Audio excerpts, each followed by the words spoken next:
ॐ गजाननं भूतगणाधिसेवितं कवित्वचम्बुबलसारभक्षितम् उमासुधं शोकविनाशकारणं नमामि விக்னேஸ்வரபாதபங்கஜம். அன்பார்ந்த ஸ்ரீ விஸ்வபிரம்மம் அனுக்கிரக ஜோதிடம் என்ற ஜோதிட அலுவலகத்திலிருந்து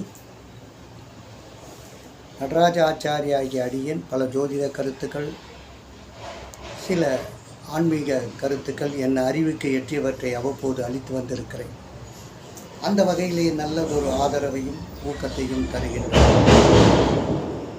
உங்கள் அன்பு உள்ளங்களுக்கு என் மனமார்ந்த நன்றி. இப்போது சமீப காலமாக எனது யூடியூப் சேனல் விஸ்வபிரம்மம் ஜோதிடம் என்ற ஒரு யூடியூப் சேனலில் ஆன்மீக தாளம் என்று நான் அந்த ஒரு பகுதியை வெளியிட்டு கொண்டிருக்கிறேன். இதிலே சில என்னுடைய ஆன்மீக விஷயங்கள், அதாவது மனிதனுடைய எண்ணம், செயல், பேச்சு, இதெல்லாம் பற்றியெல்லாம் நான் சமீப காலமாக அதை பற்றின ஒரு விஷயங்களை, எனக்கு தெரிந்தவற்றை, நான் பார்த்தவற்றை, என்னுடைய அனுபவத்திலே கிடைத்த சில சம்பவங்களின் அடிப்படையிலும் இந்த ஆன்மீக தாளம் என்ற அளவில் நான் அந்த விஸ்வபிரம்மம் ஜோதிடம் என்ற எனது யூடியூப் சேனலில் கொடுத்து வந்திருக்கிறேன். அதே போல் இப்போதும் இந்த ஆன்மீக தாளம் என்ற ஒரு தலைப்பிலேயே நான் சில விஷயங்களை உங்களோடு பகிர்ந்து கொள்ள ஆசைப்படுகிறேன்.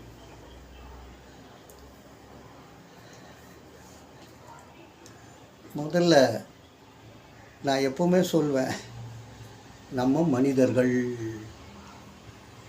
நம்ம யாரு? மனிதர்கள். ஆஃப்டர் ஆல் வெறும் மனிதர்கள். நீ ஒன்றும் பெரிய ஆள் இல்லை. இந்த பிரபஞ்சத்தில் நீ ஒரு கடுகு அளவு தான். அந்த கடுகளவு இருக்கிற நீ மனிதன் இந்த பிரபஞ்சத்துக்கே சவால் விடலாமா? அது நடக்குமா? மனித சக்திக்கு அப்பாற்பட்ட மாபெரும் சக்தி இருக்கிறதே, இயற்கை சக்தி, பஞ்சபூதங்களினுடைய சக்தி இருக்கிறது. இதெல்லாம் நீ ஒன்றும் பண்ண முடியாது. ஒரு அப்படி தூக்கி ஒன்றும் போடவே முடியாது. ஆனால் நமக்கு அந்த ஒரு எண்ணம், அந்த ஒரு விஷயங்கள், இப்படி தான் நம்ம இருக்கிறோமேன்ற ஒரு தெளிவு நம்மகிட்ட இல்லாததுனால கடவுளும் என்ன பண்ணுறாருன்னா, நீ எவ்வளோ ஆடுறியோ ஆடு நைனா, எந்த அளவுக்கு போறியோ போ நைனா,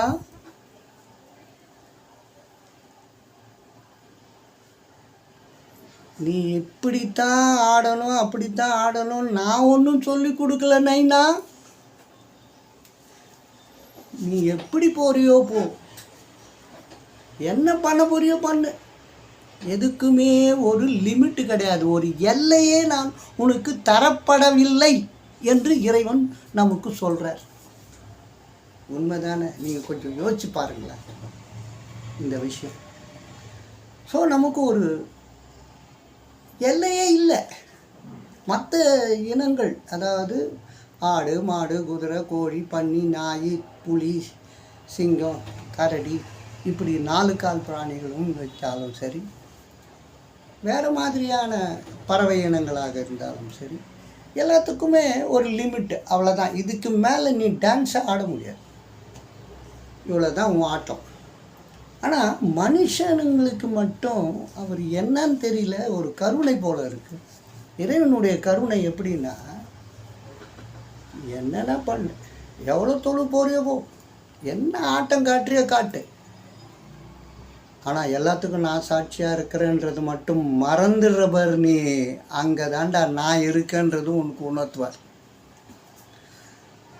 நீ நல்லது செஞ்சாலும் கெடுதல் செஞ்சாலும் இறைவன் சாட்சி.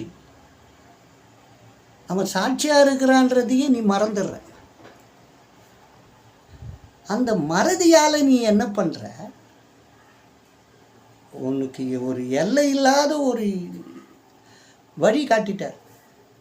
எதுலையுமே இவ்வளோ தான் லிமிட்டு அப்படின்னு இல்லாமல் நீ பண்ணுறதை பண்ணுன.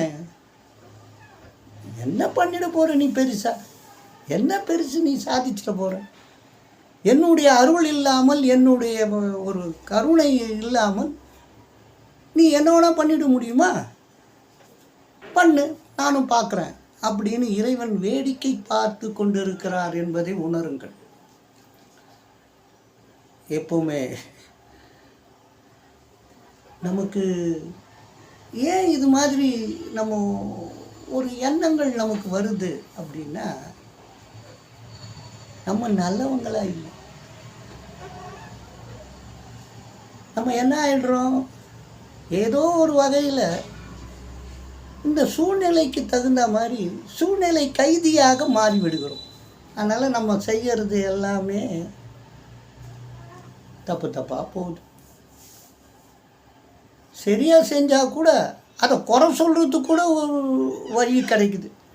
10 பேர் வரான், நீ இப்படி செஞ்சுருக்கக்கூடாது, நீ அப்படி பண்ணியிருந்தான்னு வச்சுக்கோங்க, இப்போ இந்த கஷ்டம் வந்திருக்கா, இப்படியெல்லாம் சொல்லி நம்மளை குழப்புறவங்களுக்கும் நிறைய இருக்காங்க.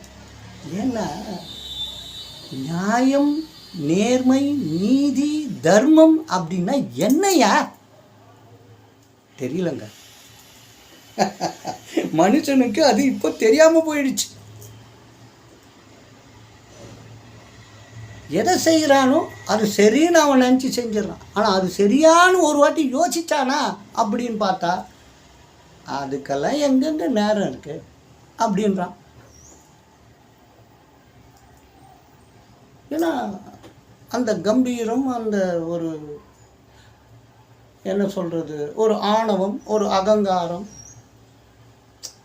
நிறைய பேருக்கு பணம் இருந்தால் அப்போது ஒரு ஸ்டைலு, பேச்செல்லாம் கூட வேறு மாதிரி இருக்கும். அதே 10 ரூபாய்க்கு லாட்ரி அடிக்கிறான்னா அவன் பேசுகிற பேச்சு வேறு மாதிரி இல்லையா? ஆக நம்ம என்ன பண்ணுறோம், நல்லதை நினை, நல்லதை செய், நல்லதே பேசு, நல்ல நடவடிக்கைகளை வைத்துக்கொள் அப்படின்னு நம்ம என்ன தான் நம்ம புத்தியில் எத்தனையோ பேர் சொன்னாங்க. எவ்வளோ அறிஞர்கள், எவ்வளோ சான்றோர்கள், எவ்வளவோ அந்த புராண கதைகள், நிறைய இருக்குது.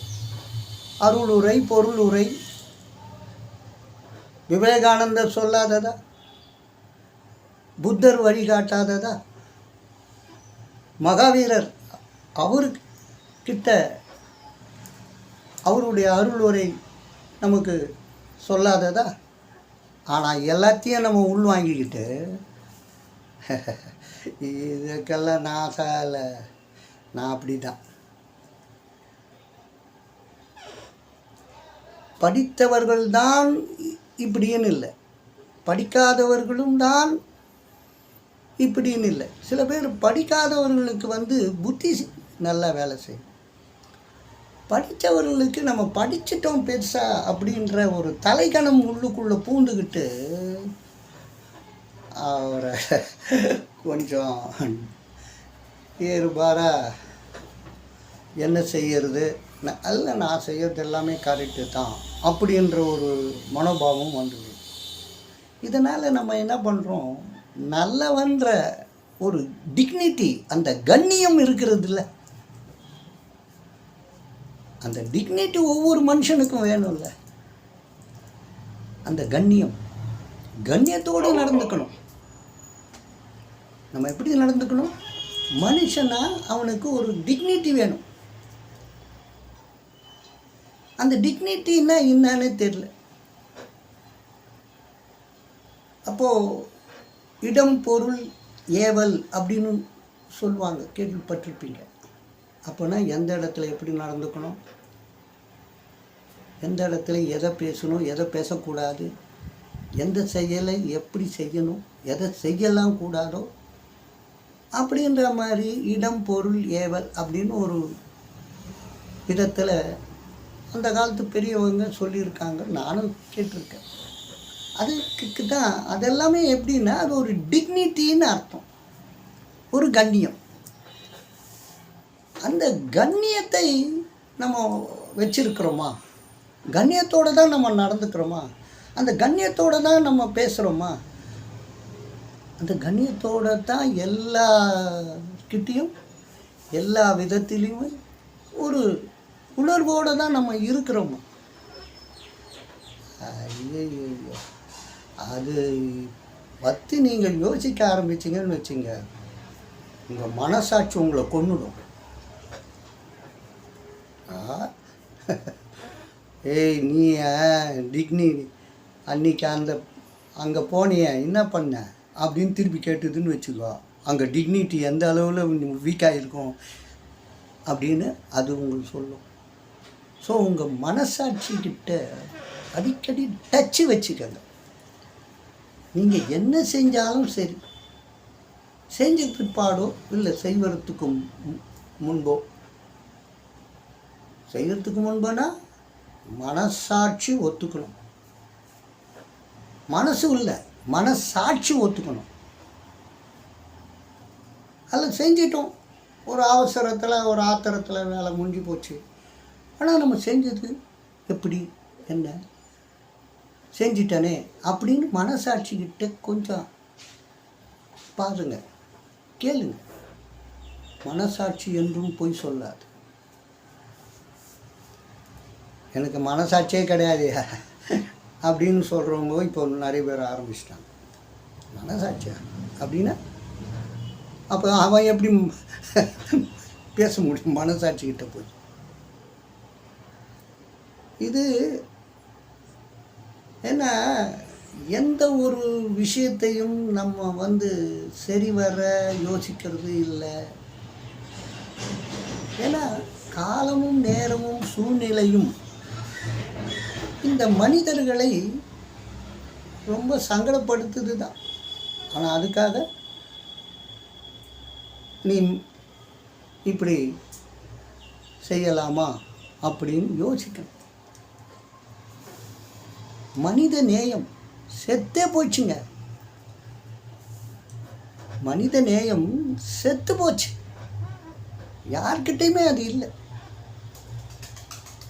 ரொம்ப கஷ்டம். நாளைக்கு இதே நிலைமை நமக்கும் வரும், தெய்வம் விடாது இல்லை.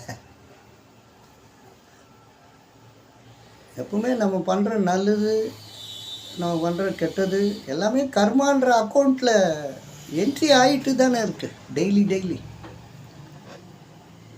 அப்போது நமக்கும் ஒரு நிலைமை வரும். அப்போது பார்த்தீங்கன்னா அப்போ நம்ம கஷ்டப்படும் போது ஐயோ நமக்கு யாரும் இது பண்ணலையேன்னா நம்ம பண்ணியிருந்தா தானேயா.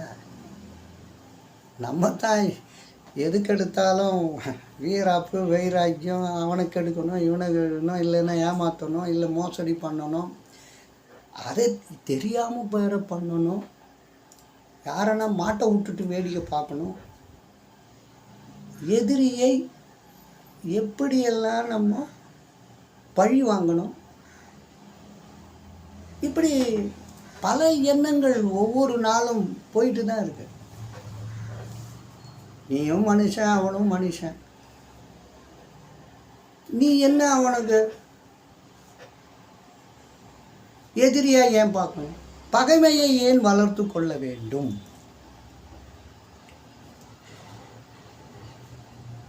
ஏன்னா நிறைய பேருக்கு இப்போ ஒருத்தர் அழும்பு எண்ணம்னு ஒன்று எண்ணம் வந்துடுச்சான். இப்போல்லாம் ஒருத்தர் சொன்னார் என்கிட்ட, நீங்கள் சொல்கிறதெல்லாம் சரிதாங்க, அதற்கெல்லாம் மூல காரணம் என்ன தெரியுமா? நல்ல எண்ணம்னு நீங்கள் சொல்லாது, அழும்பு எண்ணம் வந்துடுச்சு. ஐயோ இது என்னடா இது இப்படி சொல்கிற? அழும்பு எண்ணம் வந்துடுச்சுன்னா என்ன பண்ணுவோம்? யாரையும் நல்லதாக நினைக்காது, நல்லது செய்யணும்னு சொல்லாது. எந்த விதத்தில் எங்கே ஒரு சின்ன விஷயம் கிடைக்கும் அதை வச்சு அவன் அனும்பு எண்ணத்தை அவன் எஸ்டாப்ளிஷ் பண்ணி பிரச்சனையை கொடுத்துட்டு அதில் சந்தோஷம் அடைவான். இது மாதிரி நிறைய இருக்காங்க. இன்னொன்று சொல்கிறேன் கேளுங்க, நீங்கள் நல்லவனாக இருந்தால் மட்டும் பத்தாது, அடுத்தவன் நல்லவனாக இருக்கிறானா என்று ஆய்வு செய்த பிறகு அவனிடத்திலே பழகுங்கள். நம்பினாதீங்க. கண்டிப்பாக அடுத்தவன் நம்பிட்டீங்கன்னா அவன் உனக்கு நம்பிக்கை துரோகம் செய்வான். ஏன்னா இப்போ இருக்கிற சூழ்நிலை அப்படி. நிறைய கஷ்டங்கள் எங்கெங்கேருந்து வருது அப்படின்னு பார்த்தா நம்ம கூட இருக்கிறவங்ககிட்டேருந்து தான் வருது. ஏன் வருது அப்படின்னா நம்மளும் அப்படி தானே ஆகிட்டோம். நம்மளும் அவங்களுக்கு ஏதாவது பண்ணுறோம், அதனால் அவங்களும் கஷ்டப்பட்டு மனம் கஷ்டத்துக்கு ஆளாகி பிரச்சனைக்கு ஆளாகி அப்போ அவன் என்ன பண்ணும், சும்மா பண்ண திரும்பும். அது நீங்கள் ஒரு சின்ன கல்லை போடுங்க, ஆனால் உங்களுக்கு நேரம் கெட்ட நேரம் வரும்போது அது பெரிய பாறாங்கல்லாம் அவங்க முன்னால் வந்து நின்றுடும்.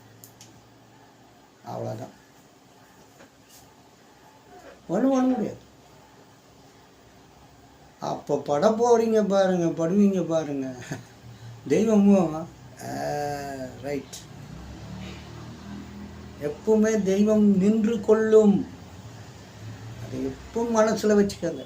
எதுவும் தெய்வத்துக்கு தெரியாதுன்னா அதுதான் சாட்சியாக வந்து நிற்கும். அதனால் நல்லதை பண்ணிட்டீங்கன்னு வச்சுங்க, நல்லது செஞ்சு அந்த நன்மையான ஒரு பலனை நம்ம அனுபவிக்கிறதும் தெய்வத்தின் அருளால் தான். ஆக நமக்கு என்ன, நம்ம குடும்பம், நம்ம தாய் தகப்பன், நம் மனைவி, நமது பிள்ளைகள், இவங்களை சந்தோஷமாக வச்சுக்கணும். இது வச்சுக்கிட்டாலே நீங்கள் பெரிய இல்லறம் தவம் பண்ணத்துக்கு சமம். நல்லவனாக இருந்து கொண்டு இல்லைன்னா நீங்கள் பண்ணுற பாவம், பெற்றவர்கள் பட்ட கடன் பிள்ளைகளை சேருமாடான்னு உங்கள் பசங்களை பிடிச்சிடும். சப்போஸ் நீங்கள் நல்லா இருந்துட்டீங்க, நல்லா இருந்து போயிட்டீங்க, நான் உங்கள் பிள்ளைங்கள் நல்லா இருக்க கவுத்துடும். ஏங்க ஏன் அந்த பாவத்தை நீங்கள் பிள்ளைங்களுக்கு கொடுக்கணும்? யோசிச்சு பாருங்கள். நம்மளும் நல்லவனாகவே இருந்து நம் பிள்ளைகளையும் நல்ல மாதிரியா அதுங்களும் நல்ல மாதிரி வாழறதுக்கு நம்ம எந்த ஒரு இதுவும் செய்யலை, தப்பே கிடையாது. நம்ம நல்லவனாக வாழ்ந்துட்டோம். அப்போது நம்ம புண்ணியம் நமது பசங்களை, நம்ம குழந்தைங்களை காப்பாற்றும். அதுதான். இது போல் இந்த வகையில் ஒவ்வொரு நாளும் நாம் சிந்தித்து செயல்பட்டால்னு வச்சுக்கோங்களேன், தெய்வம் அருள் அப்படியே அருவி மாதிரி வருங்க அவங்கக்கிட்ட. தெய்வம் என்ன பண்ண, நல்லவங்களை எப்படி காப்பாற்றுது தெரியுமா? அப்படியே காப்பாற்றுது. ஒரு விஷயத்தில் கூட நீங்கள் சறுக்கி விழ முடியாது. நல்ல மாதிரியாகவே இருந்து நல்லவனாக வளர்ந்துட்டு பார்த்துட்டிங்கன்னா அப்படியே இருந்து வாழ்ந்து பாருங்க. கொஞ்சம் கஷ்டம்தான். ஏன்னா எதிராளிங்கெல்லாம் நல்லா இல்லைன்னும் போது அவங்கள சமாளிக்கிறதுன்றது அவ்வளோ ஈஸியாக. எதிராளி ஏதாவது ஒரு தலைவலியை கொடுப்பானே, கஷ்டத்தை கொடுப்பானே, ஒரு பிரச்சனையை தருவானே. ஆனால் அவங்க எல்லா இடத்துலையுமே நீங்கள் நல்லவனாக இருக்கணும். ஒரு விஷயத்தில் நல்லவன் அப்படின்னு பேர் எடுக்கிறது இல்லை. நம்ம குடும்பத்தை நல்ல முறையிலே வைத்து கொள்ள வேண்டும். ஒருத்தர் சொன்னார், சார் நீங்கள் சொல்கிறதெல்லாம் கரெக்டு, நல்லவனாக வாழணும்னு என்ன எல்லாமே நீங்கள் சொல்கிறது கரெக்டு, ஆனால் முடியல சார். நானும் முயற்சி பண்ணி பார்த்தேன், முடியல. எவனையாவது அடித்தாதான் எனக்கு என்னால் வாழ முடியுது. எதையாவது ஏமாத்தினா தான் பிழைக்க முடியுது. ஊழல் பண்ணாதான் தூக்கம் வருது. லஞ்சம் வாங்கினாதான் சந்தோஷம் கிடைக்குது. இப்படி இந்த மாதிரியான சிந்தனையோடு நம்ம வளம் வந்துட்டுருக்குறோம். அப்போ நம்ம எங்கேருந்துங்க நல்லவனா வாழறது? இதையெல்லாம் விடணும். ரொம்ப கஷ்டம், ரொம்ப ரொம்ப கஷ்டம். ஆனாலும் நீங்கள் இந்த அளவில் இருந்துட்டீங்கன்னா இந்த கஷ்டத்தை எல்லாம் கடவுள் ரொம்ப அருமையாக உங்களை கொண்டு போவார். நான் தான் சொல்கிறேன், அவரது அருள் வந்து அருவி மாதிரி சும்மா சட சட சடன்னு வந்து உங்கள் குடும்பத்தில் எல்லாரையும் சுபிட்சமாக்கி முன்னுக்கு கொண்டு வந்து உங்களுடைய பிள்ளைகளும் நல்ல ஒரு பொசிஷனுக்கு வர வச்சு அவர்களும் சந்தோஷமாக வாழ்வதும் பேரன் பேத்திகளோடு நீங்கள் சகஜமான ஒரு நிலைமையில் இருக்கிறத பார்க்கக்கூடிய ஒரு சந்தோஷம் இது. இதோட என்னங்க வேறு என்னங்க எத்தும்ப போகிறீங்க? இதாங்க வேணும். இப்போ நல்லவனாக இருந்துட்டு இப்படி நல்ல மாதிரி இருந்து வாழ்ந்துட்டு போங்களேன். ஏன் இதெல்லாம் அடுத்தவனுக்கு எடுத்துக்கின்னு இது பண்ணிக்கின்னு நம்ம குடும்பத்துக்கும் சாபத்தை கொடுத்துக்கிட்டு? இதுதான் இது வந்து இப்போ நான் சொல்கிறேன்னா நீ என்ன ரொம்ப யோகியமானு என்னை கேட்பீங்க. நானும் ஒரு காலத்தில் இதெல்லாம் யோசித்ததுனால எல்லாத்தையும் விட்டுட்டு இப்போ நான் ரொம்ப நல்லா இருக்கேன், ரொம்ப ரொம்ப நல்லா இருக்கேன். எனக்கு ரோட்டி கப்படா மக்கான். என்ன ரோட்டின்னா சாப்பாடு, கப்படான்னா துணிமணி, மக்கான் வீடு, உணவு உடை உறைவிடம். இந்த மூணுத்துக்கும் தெய்வம் என்ன அப்படியே காப்பாற்றுதுங்க. ஏன்? என்னால் முடிஞ்ச வரைக்கும் நான் கெடுதலை செய்வதில்லை, கெடுக்கிற எண்ணமும் எனக்கு இல்லை, கெடுக்கிறவங்களுக்கும் நான் எந்த அட்வைஸும் கொடுக்கறது இல்லை. என் வேலை உண்டு. எனக்கு கிடைச்சது எப்படின்னா நல்ல மனைவி, நல்ல பிள்ளை, நல்ல குடும்பம், தெய்வீகம். அங்கே வந்துட்டேன் நான். அதனால் ரொம்ப நல்லா இருக்கேன். எனக்கு இறைவனுடைய அருள் தினந்தோறும் கிடைத்து கொண்டு இருக்கிறது. எந்த கஷ்டமும் இல்லை, எல்லாமே இருக்குது. எனக்கு 68 வயசு ஆகுது. இப்போ நான் இருக்கிற சந்தோஷத்தை பார்த்திங்கன்னா அவ்வளோ பெரிய சந்தோஷம், மகிழ்ச்சி. எந்த விஷயத்திலையும் எந்த பிரச்சனையும் வர அளவுக்கு வழி இல்லை. எல்லாமே நான் நல்லதாகவே செய்கிறதுனால இறைவன் என்கிட்ட கொண்டு வர்றதில்லை. இவனை சாகரம் வரை சந்தோஷமாக வைத்திருக்க வேண்டும் என்ற ஒரு எண்ணம் இறைவனுக்கு வந்து விட்டது என்று நான் உணர்கிறேன். அதனால தான் என்ன நல்லா வச்சுருக்கான். நான் சந்தோஷமாக இருக்கேன், மகிழ்ச்சியாக இருக்கேன். இதுக்கு அடிப்படை என்னன்னு பார்த்தீங்க, நானும் யோசித்து பார்த்ததில் இது தாங்க. இப்போ சொன்னது பற்றி இதெல்லாம் விட்டுட்டு நல்லவனா வாழுங்க. மனசாட்சியோடு கொஞ்சம் தொடர்பு வச்சுக்கிட்டீங்கன்னா உங்களை நல்லவனாக்கிடும். அப்போது இந்த தப்பு பண்ணாத, நீ பண்ணிட்ட, அடுத்த வாட்டி உஷார் அப்படின்னு உங்களை கொஞ்சம் டொயின் பண்ணிட்டு விட்டுச்சுன்னு வச்சுக்கிங்களேன், நீங்கள் என்ன பண்ணுவீங்க? சந்தோஷமாக இருப்பீங்களா? அது அப்படியே நீங்களை கொண்டு வந்துடும், உங்களை நல்ல வழிக்கு மாற்றிக்கிட்டே வரும். தெய்வம் அருளும் கூடவே வரும். நலமோடு வாழ்வீர்கள், வளமோடு வாழ்வீர்கள், பல்லாண்டு காலம். நன்றி, நமஸ்காரம்.